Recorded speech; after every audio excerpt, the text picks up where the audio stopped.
Vice-Primeiro-Ministro Mariano Assanami Sabino, o subestudante foi à Universidade da Paz, tem que estudar mais, aprende no luta para o futuro.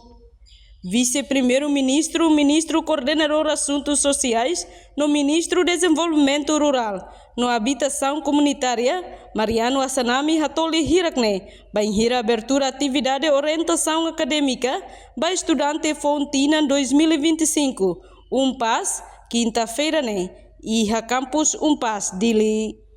Tuira Assanami, mesmo Timor no dar nação que quida, mas bem hanesande to nação sira selo que ia mundo. Também, o subestudante sira tem que estudar, aprende no luta, e daí importante e a futuro.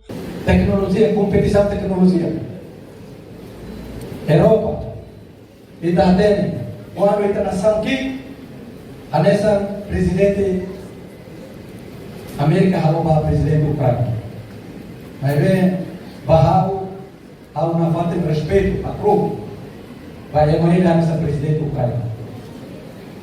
Mas bem, a outra bem kata rai beleki, nação beleki. Mas bem, ita nessa lei de amor. Ita ne amasira, ita ne abosira, lutador. A maneira da lei datang a clube para ele. Ini adalah harus estuda, mas be ram be que suli, vai estuda, vai aprender por luta, não é importante. Se irá lá com uma luta,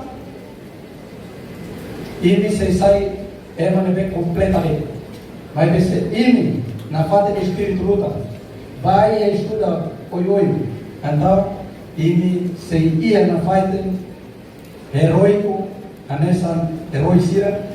Para depois a luta continua. Além disso, parabéns para ele, parabéns para Inanama Masira, parabéns para o reitor, para a High Education.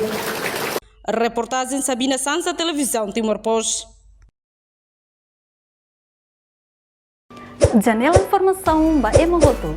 Atua tem informação atual dia Clio, kita haluha, haneham botão subscribe, like, halo comentário no Fahia Tutang ba media sosial Hoto.